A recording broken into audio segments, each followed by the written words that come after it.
সিরাত শিখবে, কোরআন অনুবাদ করতে পারবে বা কোরআনের তাফসীর করতে পারবে, অথবা তারা ফিকহ বা উসুলের জ্ঞানগুলো অর্জন করবে, মুফতি হবে, মুহাদ্দিস হবে, মুফাসসির হবে। এই অধিকার কি আমাদের এই কোটি কোটি ছেলের নাই, মেয়েদের নাই? আমরা শিক্ষাকে একদম সেকুলার করে ফেলছি। শিক্ষা ব্যবস্থার মধ্যে ইসলাম আনা যাবে না, ঠিক যেমন রাষ্ট্র ব্যবস্থার মধ্যে ইসলাম আনা যাবে না, অর্থনীতির মধ্যে ইসলাম আনা যাবে না, ঠিক ওই রকমই শিক্ষা ব্যবস্থার মধ্যেও ইসলাম আনা যাবে না। এই কনসেপ্টেই আমরা আমাদের জাতিকে দীর্ঘদিন যুগের পর যুগ অন্ধকারে রাখছি। এই জন্য দেখা যায় একজন এমপি সাহেব কোরআন তেলাওয়াত করতে পারে না, একজন বিসিএস ক্যাডার সূরা ফাতিহা পড়তে পারে না, একজন বুদ্ধিজীবী টকশো ফাটাই ফেলতেছে, একদম টকশো থেকে একদম কি একটা অবস্থা, টেবিল থাপড়ায় থাপড়ায় কথা বলছে, কিন্তু এদিকে সে ওযুর ফরজ বলতে পারে না। হ্যাঁ, এইভাবে আমরা আমাদের সমাজটাকে একদম ধ্বংস করে ফেলছি। এই জায়গায় কথা বলতে গেলে আমি একটু উত্তেজিত হয়ে পড়ি। আমরা আমাদের সমাজের শিক্ষাটাকে একদম ধ্বংস করে ফেলছি, একেবারে ধ্বংস করে ফেলছি। আমাদের আর্মি অফিসারদের কি এই অধিকার ছিল না যে তারা কোরআনে হাফেজ হবেন, তারা মুহাদ্দিস হতে পারবেন, মুফতি হতে পারবেন? হ্যাঁ, নবী সাল্লাল্লাহু আলাইহি ওয়াসাল্লামের যুগে যারা ফ্রন্টলাইন সোলজার, ফ্রন্টলাইন মুজাহিদ, তারা কি মুফতি ছিলেন না, মুহাদ্দিস ছিলেন না, কারি ছিলেন না, হাফেজ ছিলেন না?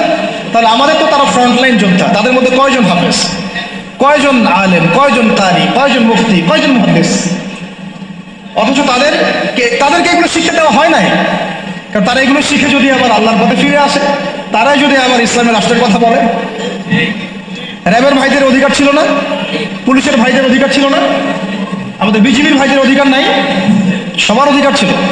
বুদ্ধিজীবীদের, আমাদের ব্যবসায়ীদের, আমাদের এই যে আওয়াম জনগণ যারা, সবার অধিকার ছিল না? এই যে তোমরা যারা জেনারেল লাইন স্টুডেন্ট, তোমাদের অধিকার ছিল না? শিক্ষা দেওয়া হয় নাই। কিন্তু আমরা তাদেরকে মেসেজ দিতে চাই যে আপনাদের এটা শেখার পূর্ণ অধিকার আছে, এবং আপনারা যদি এগুলো শিখে আল্লাহকে চিনতে শিখেন, রাসূলকে চিনতে শিখেন, এবং ইসলামিক রাষ্ট্রের গুরুত্ব তাৎপর্য বুঝতে শিখেন, আল্লাহ পাক আপনাদেরকে এই যুগের খালিদ আর ওমর বানাই দেবেন ইনশাআল্লাহ।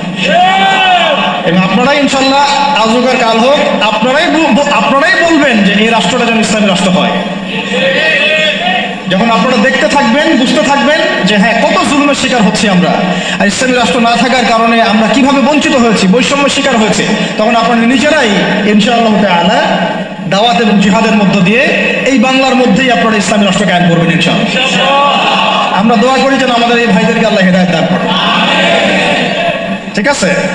এখন এই শিক্ষা ব্যবস্থার সংস্কার ব্যক্তিগতভাবে কি সম্ভব? ব্যক্তিগতভাবে আপনি হয়তো একটা স্কুল করলেন, আজ আমি বললাম যে আমি একটা প্রতিষ্ঠান করেছি, আপনি একটা মাদ্রাসা করেছেন, উনি একটা মক্তব করেছেন, উনি একটা স্কুল করেছেন, কলেজ করেছেন, এই পর্যায়ে করতে থাকে। তারপরেও এখানে তো কিছুটা খেদমত করার সুযোগ আমাদের আছে, বাকি ক্ষেত্রগুলো তো একেবারেই বন্ধ করে দিয়েছে, তাই না? আর একটু ভেবে দেখেন, একটু চোখ বন্ধ করে ভেবে দেখেন, যদি ইসলামী রাষ্ট্র ব্যবস্থা থাকতো, ইসলামিক গভর্নমেন্ট থাকতো, তাহলে কত চমৎকার শিক্ষা ব্যবস্থা থাকতো, কত চমৎকার হতো প্রাইমারি স্কুলগুলো। প্রত্যেকটা প্রাইমারি স্কুল হয়ে যেত একটা মাদ্রাসার মতো, কত সুন্দর হতো আমাদের হাই স্কুলগুলো, আমাদের ইউনিভার্সিটিগুলো। থাকতো না কোনো ফ্রি মিক্সিং, থাকতো না কোনো নারী পরিচয় অবাধ মেলামেশা, থাকতো না কোনো অপরাজনীতি, থাকতো না কোনো জুলুম, আবরারকে এভাবে পিটায় হত্যা করার সুযোগ হতো না কারো। হ্যাঁ, হতো? থাকতো না কোনো, আর কি বলবো, হ্যাঁ, বেপরদামি, বেহায়ামি, এগুলো থাকতো না। আল্লাহ পাক আমাদেরকে ইসলামিক শিক্ষা ব্যবস্থার দিকে জাতিকে নিয়ে যাওয়ার তৌফিক দান করুন। আর এটা না থাকলে কি হবে? না থাকলে দিন বিবর্জিত শিক্ষা ব্যবস্থা চালু করা হবে, যেটা চালু করা হয়েছে। 7 নম্বর হচ্ছে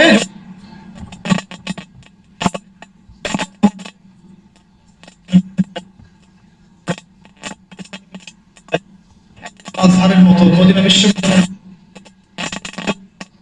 অনেক বড় বড় প্রতিষ্ঠান আমরা দেশের মধ্যে করতে পারতাম। বাইরের কান্ট্রিগুলো থেকে স্টুডেন্টরা এসে আমার দেশে পড়াশোনা করে, কিন্তু এটা কি আমরা কিন্তু করতে পারি না। বরং উল্টা দেখবেন, যদি এটা না থাকে তাহলে কি হচ্ছে, ব্যক্তিগত পর্যায়ে আপনাকে কাজ করতে হবে। এছাড়া বরং আমরা এমন একটা অবস্থা চলে যাবো যে অন্যের কাছে হাত পাততে হবে আমাদেরকে একটা প্রতিষ্ঠান করার জন্য। আর রাষ্ট্র থাকলে রাষ্ট্রের দায়িত্ব নিত, টিচারদের বেতন দিবে রাষ্ট্র, ওস্তাদদের বেতন দিবে রাষ্ট্র, ইমাম সাহেবের বেতন দিবে রাষ্ট্র, তাদেরকে গাড়ি দেওয়া হবে, তাদেরকে ফ্ল্যাট দেওয়া হবে, তাদের তো অধিকার আছে, তাদেরকে রেশন দেওয়া হবে, তাদেরকে দেশের সম্পদ হিসেবে গড়ে তোলা হবে এবং জাতির আকীদা আমলের সংস্কারের জন্য তাদেরকে রাষ্ট্র কাজে লাগাবে। বরং রাষ্ট্র একটা গঠনমূলক সিলেবাস প্রণয়ন করবে, যেটা পড়লে সবার মধ্যে যে মিসকনসেপশন গুলো দূর হয়ে যাবে। সম্ভব ছিল? হয় নাই। আচ্ছা, এরপরে আসেন 8 নম্বর হচ্ছে যে আমাদের দেশের একটা অন্যতম গুরুত্বপূর্ণ ক্ষেত্র হচ্ছে কৃষি এবং শিল্প, তাই না? কৃষি এবং শিল্প। তো কৃষি এবং শিল্পের মধ্যে দুর্নীতি হয় নাই? কম না বেশি? এই দুইটা সেক্টর এত বেশি গুরুত্বপূর্ণ, যেটা রাষ্ট্রের অর্থনীতি গড়ার মূল কারিগর বলা যায়। তো কৃষি এবং শিল্পের সমস্ত দুর্নীতিকে বন্ধ করা সম্ভব ছিল যদি ইসলামী রাষ্ট্র ব্যবস্থা থাকতো, যেটা আমরা করতে পারি নাই। কৃষক ভাইদেরকে অধিকার দেওয়া হয় নাই।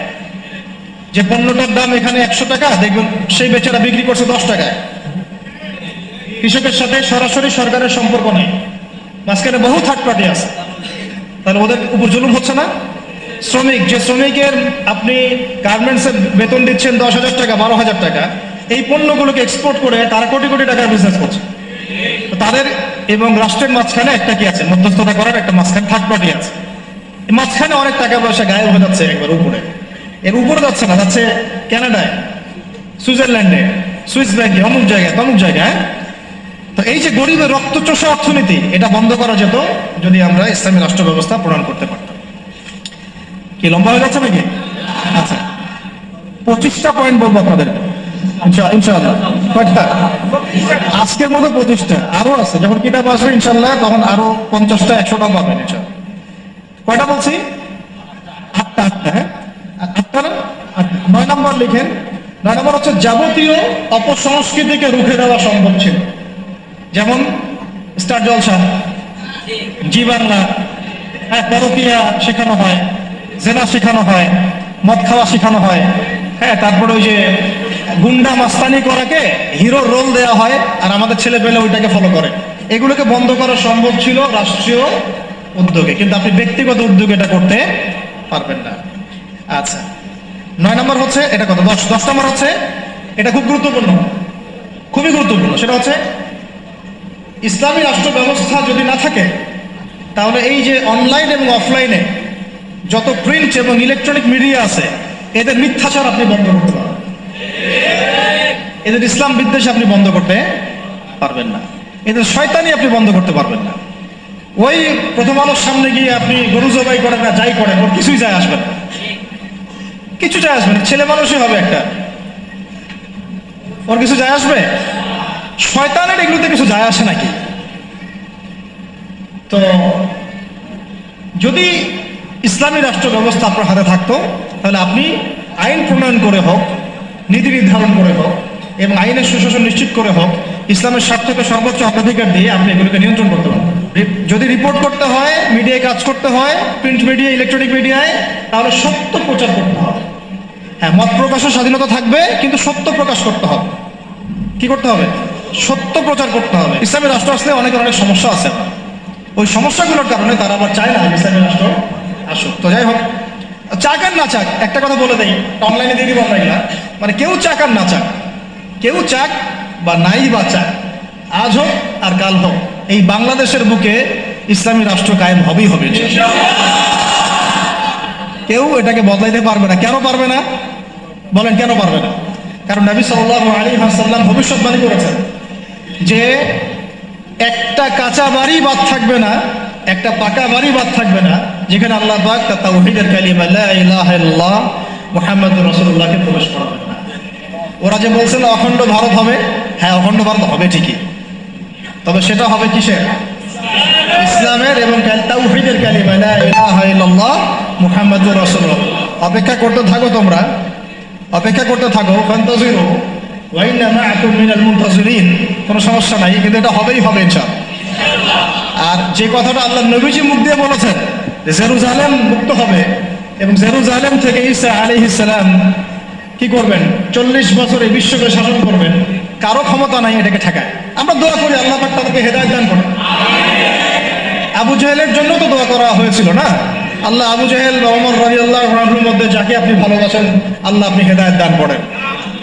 এমন হতেই পারে যে তাদের বহু মানুষ ইসলামের সৌন্দর্য দেখে আমাদের দিনে ইনশাআল্লাহ দীক্ষিত হবে, এটা হতেই পারে। বিইজ্জি আজিজ আও যুল্লি যালিল, একটা হাদিসে আছে যে সম্মানের ঘরে সম্মানের সাথে ঢুকবে, অসম্মানের ঘরে একবার অপদস্থ করে ইসলাম ঢুকবে ইনশাআল্লাহ। তো যাই হোক, পয়েন্টটা ছিল কি, যে আমরা যদি ইসলামিক রাষ্ট্র ব্যবস্থা থেকে যেতে পারি তাহলে প্রিন্ট এবং ইলেকট্রনিক মিডিয়ার এই যে ইসলাম বিদ্বেষ এগুলোকে আমরা বন্ধ করতে পারবো। তখন আমরা ইনসাফ প্রতিষ্ঠা করতে পারবো এবং সত্য মানুষের কাছে প্রচার করতে পারবো। 11 হচ্ছে সমস্ত সামাজিক অশ্লীলতা, যেমন বেপরদামি, কিশোর গ্যাং, মাদকের আকড়া, জুয়ার আকড়া, এগুলোকে আপনি বন্ধ করতে পারবেন না যদি ইসলামিক রাষ্ট্র ব্যবস্থা না। 13 নম্বর হচ্ছে আইনের সুশাসন বলে একটা শব্দ শুনি আমরা, এটা গদবাদ একটা শব্দই থাকে, এর আসলে বাস্তব খুব একটা প্রয়োগ হয় না। এবং আমরা দেখেছি আইনকে হাতিয়ার করে নিয়ে মানুষ রাজনীতি করেছে, ব্যক্তি আক্রোশ ঝেড়েছে এবং ব্যক্তির স্বার্থ চরিতার্থ করেছে, দলের স্বার্থ উদ্ধার করেছে, তাই না? ওলামায়ে কেরামরা কি অপরাধ করেছিলেন শাপলা চত্বরে, যে তাদের সবার উপরে 10টা 5টা করে মামলা দিতে হবে? বলেন। যারা মারলো তাদের বিরুদ্ধে মামলা হলো না, যারা মরলো তাদের বিরুদ্ধে মামলা হলো। তারা কি অপরাধ করেছিলেন? এখনো বহু ওলামায়ে কেরাম 5টা 6টা 10টা করে মামলা নিয়ে কাঁধে নিয়ে ঘুরছেন না? তাহলে আইনের সুশাসন কি এখানে হয়েছে? নিশ্চিত। এখন পর্যন্ত এই পরিবর্তিত সরকার বলছেন এখন পর্যন্ত এগুলোকে উইথড্র করা হয় নাই, এখন পর্যন্ত মামলাগুলো থেকে উইথড্র করা হয় নাই, এখন পর্যন্ত বহু গুম হওয়া মানুষকে উদ্ধার করা হয় নাই। আর আমরা জানি তারা কি পরিমাণ কষ্টে আছেন, আমরা গেস করতে পারি যে তারা কি পরিমাণ কষ্টে আছে। এটা তো আপনি গেস করতে পারবেন না, কারণ আপনার সে অভিজ্ঞতা নাই, সমুদ্র দেখেন নাই, আপনি বুঝবেন কিভাবে এর গভীরতা কেমন। সেখানে একদিন মনে হবে 1 বছরের সমান, একদিন মনে হবে কি 1 বছরের সমান। এমন বহু মানুষ ভিতরে এখনো আছে যারা মাজলুম, নির্যাতিত, নিপীড়িত, এখন ওদেরকে বের করা হয় না। এখনো বহু মানুষের গায়ে মিথ্যা মামলা ঝুলছে, বহু ওলামায়ে কেরাম মামলা নিয়ে ভুগছে। আর মামলা এমনভাবে দিয়ে রাখে যে সকালবেলা আপনি হাজিরা দিবেন ঢাকায়, একেবারে আবার দেখা যাবে কালকে আবার হাজিরা দেওয়া লাগবে রাজশাহীতে, তারপরে হাজিরা দেওয়া লাগবে চট্টগ্রামে। এইভাবে তারা হ্যারাস করছে মানুষ।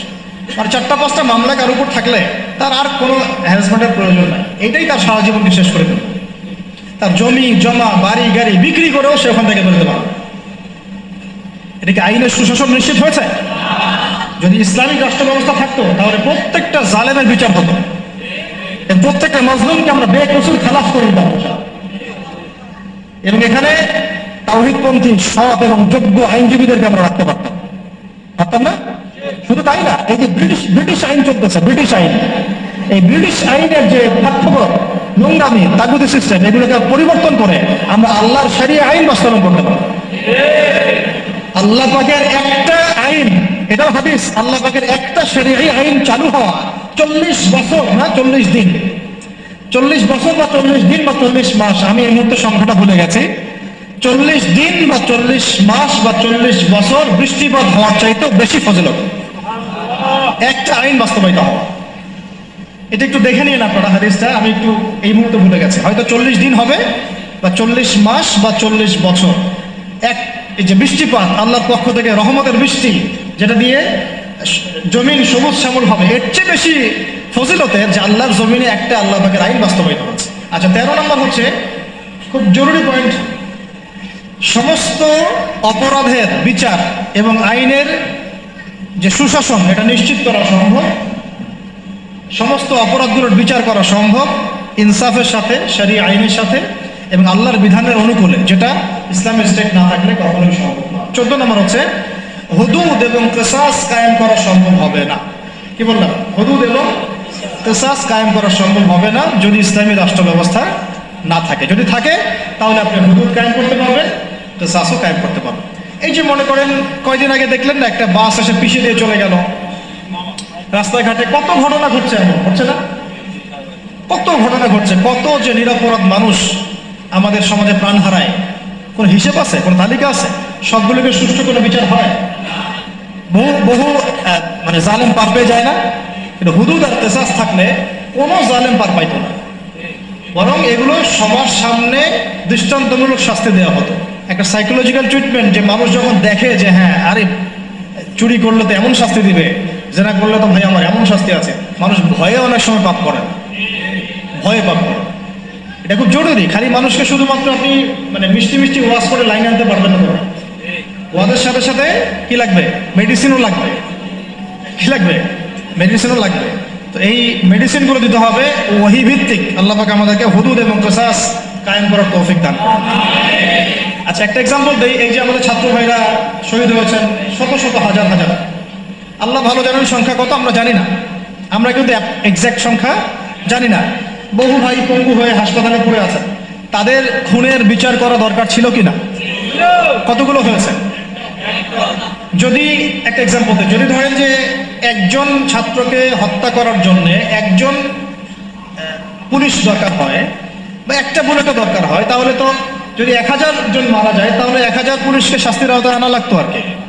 1000 পুলিশই গ্রেফতার হয়েছে? হ্যাঁ, তাদেরকে আদেশদাতারা কি সবাই গ্রেফতার হয়েছে? তাদের মাস্টার মাইন্ডরা কি এখন পর্যন্ত ফাঁসির কাজটা ঝুলেছে কেউ? তো এই যে ইসলামী হুদুদ এবং কিসাস থাকলে এতদিন পর্যন্ত সবার আগে যে কাজটা হতো, এটা যদি তথাকথিত এই যে ডেমোক্রেটিক বিপ্লব না হয়ে যদি এটা হতো ইসলামিক কোনো রেভলিউশন, তাহলে সবার আগে বিচার হতো খুনের, হত্যার বিচার। সবার আগে এই কাতিলদের কিসাস করা হতো, কিন্তু এটা কিন্তু হয় নাই, বিকজ এটা ইসলামিক মুভমেন্ট হয় নাই।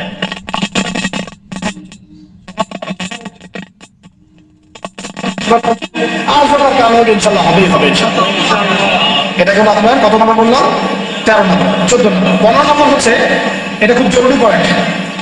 প্রত্যেকটা ডিপার্টমেন্টে, হোক প্রশাসন, হোক ব্যাংকিং সিস্টেম, হোক ইকোনমিক্স, হোক রাজনীতিবিদদের মধ্যে, হোক আপনার প্রিন্ট মিডিয়া, ইলেকট্রনিক মিডিয়ায়, প্রতিটা ডিপার্টমেন্টে যত ভারতীয় দালাল আছে, বিজাতীয় দালাল আছে, বিজাতীয় দোষর আছে, এদেরকে আপনি চিহ্নিত করে শাস্তির আওতায় আনতে পারবেন না যদি আপনি ইসলামিক রাষ্ট্র ব্যবস্থা দিকে না চান। যতই চেষ্টা করেন ফাঁকফোকর দিয়ে তারা বের হয়ে ইসলামিক রাষ্ট্র ব্যবস্থার মধ্যে নাই, তো তারা এখানে ফাঁকফোকর খুঁজবে, পেয়েও যাবে, পারতেও যাবে। যেমনটা বিগত সময় হয়েছে না? বিগত সময় তো অনেক অপরাধী বাদ হয়ে যায়, গিয়েছে, সবার কি বিচার হয়েছে? হয় নাই। আল্লাহ পাক আমাদেরকে বোঝার তৌফিক দান করেন। 16 নম্বর হচ্ছে, এটা যদি একবার বলেছি আবার রিপিট হচ্ছে, যে গরিব মানুষের অধিকার নিশ্চিত করা যাবে। গরিবের অধিকার নিশ্চিত করা যাবে ইনশাআল্লাহ। শুধু গরিব না, জন্তু জানোয়ারের অধিকার পর্যন্ত নিশ্চিত করা যাবে। পশু পাখি, জন্তু জানোয়ারের অধিকার পর্যন্ত বলতেন যে আমি ভয় পাই যে আমার রাষ্ট্রে, আমার রাজ্যে যদি ওই ইরাকের, শুধু ইরাকের ফোরাত নদীর তীরে কোনো ছাগলের বাচ্চাও যদি না খেয়ে মারা যায়, আমি ভয় পাই যে আল্লাহ সেই জন্য আমাকে জবাবদিহি করাবেন। এটা ছিল ইসলামী খেলাফত। এটা ছিল কি? ইসলামী খেলাফত। তিনি ভাষণ দিচ্ছেন, কেউ কেউ বলছেন আপনার গায়ে 2টা কাপড় কেন, আমাদের গায়ে 1টা করে কাপড়, আপনার গায়ে 2টা কাপড় কেন? এই জবাবদিহিতা অন্য কোন গভর্নমেন্ট দিয়েছে বিশ্বের মধ্যে? উমর রাদিয়াল্লাহু আনহু বলেন যে এটা আমার, আর এটা আমার ছেলে আব্দুল্লাহ, তার অংশটুকু নিয়ে আমি কাপড় বানিয়েছি। এইরকম ইনসাফ, এইরকম ন্যায় বিচার, এরকম জবাবদিহিতা কোন রাষ্ট্র ব্যবস্থায় আছে? ইসলামী রাষ্ট্র ব্যবস্থা ছাড়া কোথাও আছে? এইগুলো আমরা নিশ্চিত করতে পারতাম, গরিবের অধিকার, যদি আমরা ইসলামী রাষ্ট্রের দিকে যেতে পারতাম। 17 হচ্ছে খুব জরুরি পয়েন্ট, এটা আমাদের ওলামায়ে কেরাম বুঝতে পারে। জরুরি পয়েন্ট বিধর্মীদের কথা বলছে না, মুসলিমদের কথা বলছে। মুসলিমদের ধর্মীয় যে আমল, আকীদা, উসুল, মানহাজ, এই যে বিষয়গুলো আমাদের মধ্যে আছে, এখানে উদ্দেশ্য প্রণীতভাবে বহু ইখতিলাফ ঢুকিয়ে দেওয়া হয়েছে। উদ্দেশ্য প্রণীতভাবে সবকিছু কিন্তু ইখতিলাফ ভাবে আসে না, ফিকহি ইখতিলাফ থেকে সব আসে না, বহু কিন্তু উদ্দেশ্য প্রণীত আছে, ইচ্ছা করে ঢুকিয়ে দেওয়া হয়েছে যাতে আমরা আপোষে একটা ব্যস্ত থাকি এবং তাদের আখের গোছাতে ব্যস্ত থাকে, আমাদেরকে লাগিয়ে রেখে তারা তাদের মিশন সফল করবে। অনেক অনেক বিষয় কিন্তু শুধু ধর্মীয় না, বরং অনেক কিছু রাজনৈতিক বিষয় আছে। এখানে পয়েন্টটা হচ্ছে প্রধান অথবা কমিয়ে ফেলতে সক্ষম না হলেও আমরা এটাকে একেবারে সংকুচিত করতে সক্ষম হব। যদি একটা ইসলামিক ব্যবস্থা আমাদের মাথার উপরে আসে, বা একটা ইসলাম মতের গভর্নমেন্ট আমাদের মাথার উপরে আসে, তাহলে আমরা কি কি সুবিধা পাইতে পারি? অনেকে হয়তো মনে করেন যে এটা থাকলেও যা, না থাকলেও তা। অনেকে আবার এখানে আলোচনা করেন না, করেন না এতে করে এটা মাথা থেকে মাইনাস হয়ে গেছে। একটা বিষয় বুঝেন, এটা আসলে আমার একটা বুঝ আর কি, নিজের মতো করে বলছে। একটা বিষয় কি, একটা বিষয়ের অভিজ্ঞতা মানুষের না থাকলে সেই বিষয়টার মর্ম এহমিয়ত কিন্তু মানুষ বুঝে না। যেমন ধরেন আমরা যারা এখনো কক্সবাজারে কেউ যায় নাই, তাকে আপনি যতই বলেন যে সমুদ্রটা এমন, সমুদ্রটা ওই রকম, সমুদ্রের পাড়ে দাঁড়ালে এমন হয়, ওইখানে এত এরকম বাতাস থাকে, মেরিন ড্রাইভ রোডটা এরকম, সে কিন্তু কল্পনায় আপনি কিন্তু সে কিন্তু উপলব্ধি করতে পারবে না। বুঝতে পারছি কথা? সিমিলারলি আপনি শুনেছেন যে মদিনা এমন, মক্কা এমন, কখনো যান নাই, আপনি কিন্তু উপলব্ধি করতে পারবেন না। রাষ্ট্র ক্ষমতায় আমরা দাঁড়িয়ে টুপিওয়ালা মানুষরা সংখ্যা গরিষ্ঠতা নিয়ে, হ্যাঁ, একেবারে পুরা রোটের টুকরাটা আমরা কখনো পাইনি এ পর্যন্ত। পেয়েছি কি বিগত প্রায় 50, 60, 70 বছরে? তাহলে আমরা কিভাবে জানবো যে সেটার এহমিয়তটা কি, সেটার গুরুত্বটা কি, সেটা থাকলে আমরা কি করতে পারি? ওটা তো আমার অভিজ্ঞতা নাই তো, আমার কি নাই, আমার অভিজ্ঞতা নাই তো।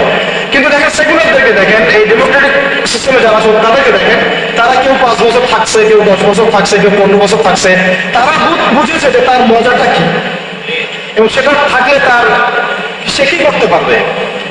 তারা তো কেউ আল্লাহর বিধানের জন্য সেখানে যায় নাই। কেউ গিয়েছে ধরেন যে 10 বছর লুটপাট করেছে, জুলুম করেছে, দুর্নীতি করেছে, বিদেশে টাকা পাচার করেছে, যে মেয়েটাকে পছন্দ হয়েছে উঠাই নিয়ে আসছে, ঠিক আছে, করছে, ওই ক্ষমতা কাজে লাগাইছে, হল দখল করছে, জমি দখল করছে, ব্যাংক দখল করছে, কোম্পানি দখল করছে, সে ওই মজাটা বুঝছে আর কি, ক্ষমতার মজা কি, ও হচ্ছে মজা বললাম আর কি, ঠিক আছে। সে বুঝতে পারছে যে ক্ষমতা থাকলে আমার এই জিনিসগুলো আমি তো পাবো। এই জন্য দেখেন, 1000 মাইল খাইলো, 1000বার মাইল খাইলো, নেতা কর্মী জীবন দিলেও সে রাজনীতি থেকে সরে যায় না, তাই না? 10 বছর মাইল খায় আবার আসে না, আমাকে খাইতে হবে, কারণ ওখানে কি মজা আমি তো জানি, ওইটা যদি একবার পাই তাহলে আমি আবার এইগুলো পাবো, তাই না বিষয়টা? ওদের একটা উদাহরণ দিয়ে বোঝালাম। এই জন্য দেখেন তারা তাদের এই রাজনৈতিক মুভমেন্ট থেকে কখনো সরে যায় না। সরে যায় কখনো? যায়নি, যায় না, যাবেও না। কারণ তারা অভিজ্ঞতা অর্জন করেছে, তারা ওই মজাটা বুঝেছে।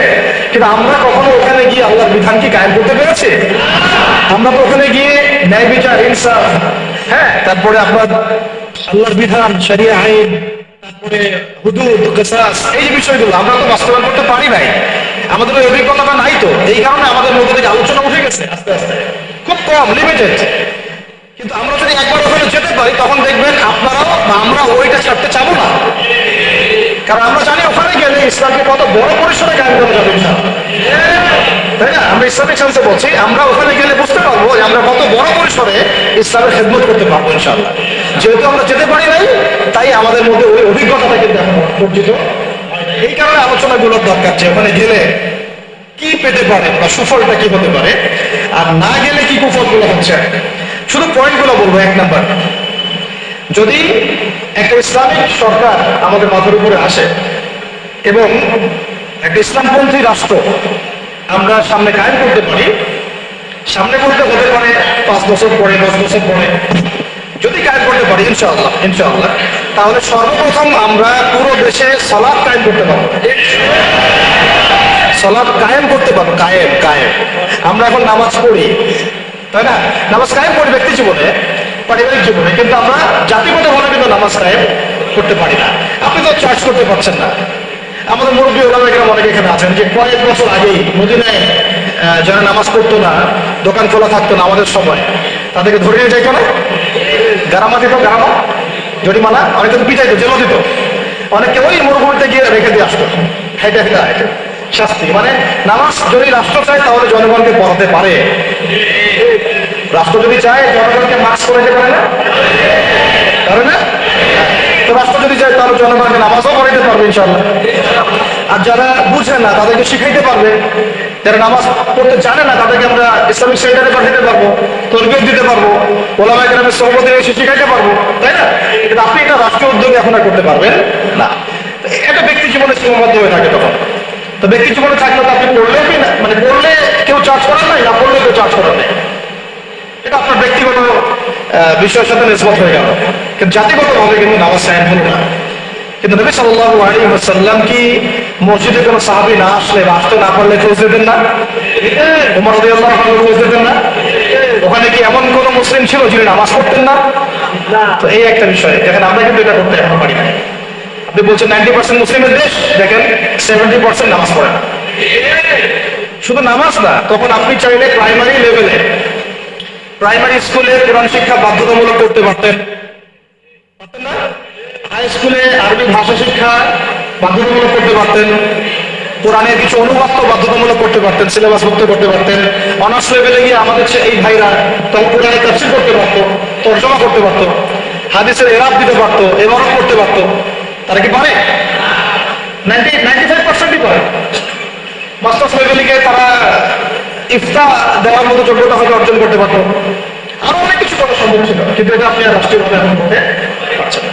তাহলে একটা বিষয় হচ্ছে, দেখুন এক্সাম্পলটা বুঝেন, এখানে তো অনেক ফ্যাক্টরি আছেন আপনাদের এখানে, এটা দেখে মনে পড়লো আর কি উদাহরণটা, যে দেখেন ধরেন আমি একটা চাদর করেছি, এটা ধার করছি আর কি, এটা আমার ধরেন আমি একটা চাদর করেছি। এখন এই চাদরটা ধরেন যে এক ভাই হাতে সেলাই করছে, 10 জন মিলে হাতে সেলাই করছে, 10টা চাদর উৎপন্ন হচ্ছে, আর এখানে একটা চাদর তৈরির ফ্যাক্টরি আছে, চাদর তৈরির ফ্যাক্টরি আছে। উৎপাদন কার বেশি হবে?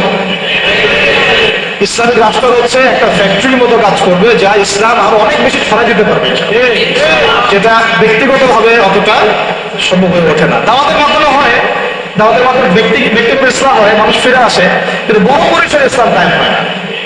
কারণ আমরা ইসলামের যত মেহনত করি, ওরা ওদের শয়তানি শক্তি দিয়ে ওইটাকে আবার নস্বাত করার চেষ্টা করে, তাই না? আমরা ইসলাম করি, মানুষকে আল্লাহর বলে দেখার চেষ্টা করি, ওরা গান বাজাই দিল, কনসার্ট করাই দিল, পর্নোগ্রাফি চালু করে দিল, মেয়ে নাচাই দিল, আল্লাহ বিরুদ্ধে আইন 4টা-5টা চালু করে দিল, বাস আপনার মেহনত পানি পড়ে গেল, তাই না বিষয়টা? অথচ যদি আমরা ইসলামিক স্টেটের দিকে যেতে পারতাম, ইসলামিক রাষ্ট্র ব্যবস্থার দিকে, তাহলে ওই ক্ষমতা আমাদের হাতে থাকতো যে তারা উপরের লেভেল থেকে ইসলাম বিরোধী কোনো শক্তিকে মানে আমাদের উপর চাপিয়ে দিতে পারত না। 1 নাম্বার হচ্ছে আমরা নামাজ প্রতিষ্ঠা করতে পারতাম জাতিগতভাবে, যেটা আমরা এখন পারছি না। 2, আমরা যাকাত কায়েম করতে পারতাম, যাকাত প্রতিষ্ঠা করতে পারতাম রাষ্ট্রীয়ভাবে। এটা মুসলিমদের জন্য বলছি নামাজ এবং যাকাতের বিষয়গুলো। অমুসলিমদেরকে নিয়ে তো আমাদের এখন এভাবে ফিকির নাই। তারা আমাদের রাষ্ট্রে থাকবে, আমরা সহ অবস্থান করব, আমরা তাদের ধর্ম পালনে কোনো বাধা দিব না, আবার আমরা তাদের ধর্ম পালনের অংশ হব না। মানে না আমি মূর্তি ভাঙতে যাব, আর না আমি মূর্তি পাহারা দিব, আর না আমি মূর্তি গড়ে দিব। তারা এখন দিন উপর তোমাদের দিন তোমরা পালন করো, আমাদের দিন আমরা পালন করবো, এবং তোমরা আমাদেরকে জিজিয়া দিবা। কি দিবা? এই জিজিয়া কেন দিতে হবে? কারণ এই জিজিয়ার বিনিময়ে আমরা তাদের জান, মাল, সম্পদ, সন্তান সবকিছু নিরাপত্তার দায়িত্ব নেব, যেটা মদিনা রাষ্ট্রে ছিল। এটাকে বলা হয় যে তারা ইসলামিক রাষ্ট্রের মধ্যে আমাদের জিম্মায় থাকে, আমাদের জিম্মায় থাকে। জিম্মা শব্দকে ওরা বুঝে না, এরা মনে করে জিম্মা মানে মনে হয় জিম্মি, হ্যাঁ তাই না? বলে না যে জিম্মি, জিম্মি করে ফেলছে। জিম্মি মানে তো একজনকে অন্যায় ভাবে আটকে রাখা, এটা কি জিম্মি? এই দেখেন আরবির যে কত অবস্থা খারাপ আমাদের দেশে। জিম্মি আর জিম্মা এটা কি এক হইল? জিম্মি হচ্ছে কি কাউকে অন্যায়ভাবে আটকে রাখা, আর জিম্মা মানে আপনার জান আমার জান, আপনার মাল আমার মাল, আপনার সন্তান আমার সন্তান, আপনার পরিবার আমার পরিবার। আপনি আমাকে জিজিয়া দিবেন, কোন মুসলমানও যদি আপনাকে মুসলমান করতে আসে, আমরা মুসলমানের হাত কেটে ফেলে দেব। যখন আপনার উপর জুলুম হবে, তখন যদি আপনি মাজলুম হন আর মুসলিম জালেম হয়, তাহলে আমরা তার বিরুদ্ধে ব্যবস্থা নেব। এটা হচ্ছে জিম্মা, জিম্মাদারি। এরা দেখলাম যে এতটুকু বোঝে না। আমাদের একটা স্ট্যাটাস নিয়ে দেখলাম ভারতীয় একটা মিডিয়া এইসব অপপ্রচার চালাইছে, যে উনি বলছে যে মুসলিমদেরকে জিম্মায় নিয়ে চলে আসবে। আরে ভাই, জিম্মা জিম্মা তো ভালো শব্দ। জিম্মা মানে জিম্মা এত বড় শব্দ যে মানে আমার সন্তান যদি আপনার বিরুদ্ধে অন্যায় করে, আমি আমার নিজের হাতে সন্তানকে শাস্তি দিব, এইটা হলো জিম্মা। এটা তারা বুঝে না, এটা তাদের জন্য না। সালাত এবং যাকাতের বিষয়টা কাদের জন্য না? মুসলিমদের জন্য। অমুসলিমদের জন্য এটা নয়। আমরা তাদেরকে দাওয়াত দিব। কি করবো? তাদেরকে দাওয়াত দিব। যাকাত প্রতিষ্ঠা করা সম্ভব কিভাবে? আমরা রাষ্ট্রীয়ভাবে, যে রাষ্ট্রীয়ভাবে আমাদের যাদের নেশাব পরিমাণ সম্পদ হয়েছে, একেবারে তালিকাভুক্ত করে সুমারি করে একটা প্রশাসনের বাহিনীকে লাগিয়ে দিয়ে এটাকে আমরা মানে উত্তোলন করতে পারি কিনা? নবী সাল্লাল্লাহু আলাইহি ওয়াসাল্লাম করেছিলেন কিনা? আবু বকর সিদ্দিক, ইবনুল খাত্তাব বিন আফফান, উসমান বিন আফফান, আলী ইবনে আবি তালিব তারা করেন নাই? তখন কি এই যাকাতের অর্থগুলো গরিব মানুষের কাছে সমানভাবে বন্টন করা হয় নাই? যাকাতের 8টা খাতে। এবং তখন কি সমাজের মধ্যে গরিব মানুষের সংখ্যা বেশি ছিল না কম? একজনও খুঁজে পাওয়া যায় তো? ওয়াল্লাহি এখনো যদি আমরা যাকাত ভিত্তিক অর্থ ব্যবস্থা চালু করতে পারতাম তাহলে আমাদের সমাজেও কোনো গরিব মানুষ থাকতো না। আপনাদের যত কমিউনিজমের মতবাদ আছে, আর এই পুঁজিবাদ আছে, আর এই সমাজতন্ত্র আছে, হ্যাঁ, আর এই যে আরো যত মতবাদগুলো আছে, ওয়ার্ল্ড ব্যাংকের, IMF এর, হ্যাঁ, ফেডারেল রিজার্ভ ব্যাংকের, এই সমস্ত মতবাদগুলো ফেল করছে। মানবতার কল্যাণে তারা কিছুই করতে পারে না। মানবতার কল্যাণে আমাদেরকে ইকোনমিক্সের বই পড়াইছে। ইকোনমিক্সের কি করছে? বই পড়াইছে। আর ইকোনমিক্সের পড়া এত জরুরি এই যুগে, ইসলামিক ইকোনমিক্স, না হলে যে আমাদেরকে কিভাবে তারা সুদখোর বানাচ্ছে আপনি চিন্তা করতে পারবেন না। সাম্য তো কায়েম করতে পারেনি নাই, ইনসাফ তো করতে পারেনি নাই, বরং মানুষকে খাইয়েছেন রিবা, সুদ, ঘুষকে জায়েজ করছেন, দুর্নীতি হয়েছে, টাকার মান কমানো বাড়ানো নিয়ে ইনফ্লেশন করেছেন, গরিবের রক্ত চুষে খাইছেন, হ্যাঁ, একটা অংশ দিন দিন ধনী হয়েছেন, বাকি অংশকে গরিব বানাইছেন। মানুষের রক্ত চোষা, শ্রমিকদের রক্ত চোষা, গরিবদের রক্ত চোষা অর্থনীতি দিয়েছেন মানুষকে। এবং এর ফলে মানে বৈশ্বিক জুলুম আপনারা প্রতিষ্ঠা করেছেন এই অর্থনীতি সিস্টেমের মধ্য দিয়ে। এইটা নিয়ে কথা বলতে গেলে আমার 1 ঘন্টা সময় লাগবে, এটা আমি অন্য একদিন বলবো ইনশাল্লাহ। শুধু এই টপিকের উপর কথা বলবো ইনশাল্লাহ, যে বর্তমান অর্থ ব্যবস্থার ধোঁকাবাজি, বর্তমান অর্থ ব্যবস্থার অর্থনৈতিক সিস্টেমের ধোঁকাবাজি আপনি শুনলে আপনার চোখ কপালে চলে যাবে। আসলে যারা কম জানে ওরা ঘুমাইতে পারে শান্তিতে, যারা আসলে জানে তারা ঘুমাইতে পারে, বুঝছেন? আসলে সত্য কথা এটাই। এত ধোঁকাবাজি হয়েছে অর্থনীতির মধ্যে, এমন ভাবে গরিব মানুষকে নির্যাতন করা হয়েছে, এমন ভাবে রক্ত চোষা হয়েছে। আল্লাহর কসম করে বলতেছে, বাংলাদেশের বেশিরভাগ মানুষ এটার হদিসই নাই, তারা জানেই না। আল্লাহ পাক আমাদেরকে বোঝার তৌফিক দান করেন। এখন এই যাকাত ভিত্তিক অর্থ ব্যবস্থা প্রতিষ্ঠা করা কিন্তু এখন ব্যক্তিগতভাবে সম্ভব নয়। ব্যক্তিগতভাবে সম্ভব, রাষ্ট্রীয়ভাবে যদি রাজনৈতিক ক্ষমতা আমরা যেতে পারতাম ইসলামপন্থীরা, তাহলে এটা সম্ভব ছিল। 3 নাম্বার দেখুন যে আমাদের যে বাজার আছে, বাজার বলে 2 রকম বাজার, একটা হচ্ছে আঞ্চলিক বাজার, একটা হচ্ছে বিশ্ব বাণিজ্য। এই দুটো বাজারের মধ্যে হারাম আছে না, হারাম পণ্য আছে না, মাপে কম দেওয়ার বিষয় আছে না, সিন্ডিকেট আছে না, থার্ড পার্টির তেলসমাতি আছে না, এই সমস্ত বিষয়গুলোকে আমরা নিয়ন্ত্রণ করতে পারছি না। কিন্তু ইসলামী অর্থ ব্যবস্থা থাকলে বা ইসলামী বাজার ব্যবস্থা থাকলে, ইসলামিক যদি আমরা কি বল সাম্যের ইকোনমি যদি আমাদের সামনে থাকতো, তাহলে আমরা এই প্রত্যেকটা হারামকে বন্ধ করতে পারতাম। আমরা এই মজুদদারিগুলো বন্ধ করতে পারতাম, আমরা সিন্ডিকেট বন্ধ করতে পারতাম, আমরা এই যে ইনফ্লেশন বন্ধ করতে পারতাম, আমরা এই বাজারের যে জুলুমগুলা, দুর্নীতিগুলো, এগুলো বন্ধ করতে পারতাম। এগুলো কিন্তু আমরা বন্ধ করতে পারছি না। ইনস্ট্যান্ট শাস্তির আওতায় আনা সম্ভব ছিল, আমরা এটা করতে পারছি না, শুধুমাত্র ইসলামিক বিধান না থাকার কারণে। আল্লাহ পাক আমাদের বোঝার তৌফিক দান করেন। তারপরে দেখুন 4 নম্বর হচ্ছে আমাদের পুরো অর্থ ব্যবস্থায়, এটা ভালো করে বোঝেন, পুরো অর্থ ব্যবস্থায় ইকোনমিক সিস্টেমের মধ্যে 3টা জিনিস খুব মোটা দাগে আছে। একটা হলো জুলুম, একটা হলো খেয়ানত, একটা হচ্ছে দুর্নীতি। জুলুম, খেয়ানত, দুর্নীতি, এই 3টা আমরা দূর করতে পারি নাই আমাদের অর্থ ব্যবস্থা থেকে। যদি ইসলামিক অর্থ ব্যবস্থা থাকতো, যাকাত ভিত্তিক, সাদাকা ভিত্তিক, কৃষি ভিত্তিক, শিল্প ভিত্তিক, হালাল বাণিজ্য, আঞ্চলিক এবং বৈশ্বিক, তাহলে দেখতেন ইনশাআল্লাহ সমস্ত জায়গা থেকে জুলুম, তারপরে আপনার এই খেয়ানত এবং এই দুর্নীতি একটাও স্থান পেত না। কারণ এটাতে জনগণকে আমরা তখন আল্লাহর কাছে জবাবদিহি করতে বাধ্য করতাম এবং আল্লাহ পাকের বিধান অনুযায়ী বিচার ফয়সালা করতাম। আল্লাহ পাকের বিধান অনুযায়ী বিচার ফয়সালা করা হতো, তখন তারা এই সাহসটা পেত না। 5 নম্বর হচ্ছে দেখুন যে ইসলাম বিরোধী যত মতবাদগুলো আছে, যেমন ধরেন একটা কথা তো বললাম, যেমন ইসলাম বিরোধী অনেক মতবাদ, আসলে তারা তো বুঝতে পারেন না যে কমিউনিজম একটা ইসলাম বিরোধী মতবাদ, সেকুলারিজম একটা ইসলাম বিরোধী মতবাদ। এগুলো তো পলিটিক্যাল, এর বাইরে সামাজিক অনেক ব্যাপার আছে, যেমন ইসলাম বিরোধী বিভিন্ন মতবাদ, সংস্কৃতি, কাদিয়ানি মতবাদ, ধরেন যত ইসলাম বিরোধী মতবাদগুলো আছে, এইগুলোকে রাষ্ট্রীয়ভাবেই আস্তে আস্তে আস্তে মিটিয়ে ফেলা সম্ভব ছিল। কিন্তু ইসলামী রাষ্ট্র ব্যবস্থা না থাকলে এটাকে আপনি মেটাতে পারবেন না, বরং তারা সমাজে আধিপত্য বিস্তার করার চেষ্টা করবে এবং তারা ফ্লুয়েন্টলি তারা তাদের মিশনে কাজ করতে শুরু করবে, যেটা আমরা দেখেছি তারা কাজ করছে। কাদিয়ানীদেরকে কেউ ঠেকাচ্ছে কি? না। ইসাই মুসলিমদের ফেরতা কি কেউ ঠেকাতে পারছি আমরা? আমরা হয়তো দাওয়াত দিতে পারছি, বুঝাতে পারছি, ওদের এলেমের এগেনস্টে আমরা আমাদের এলেম জাহির করতে পারছি, মোনাজারা হচ্ছে, কিন্তু ওদের উপর কোনো মানে কঠোর ব্যবস্থা কিন্তু আমরা গ্রহণ করতে পারছি না। ওটা ব্যক্তিগতভাবে সম্ভব হচ্ছে না, কিন্তু রাষ্ট্র থাকলে আমরা পারতাম।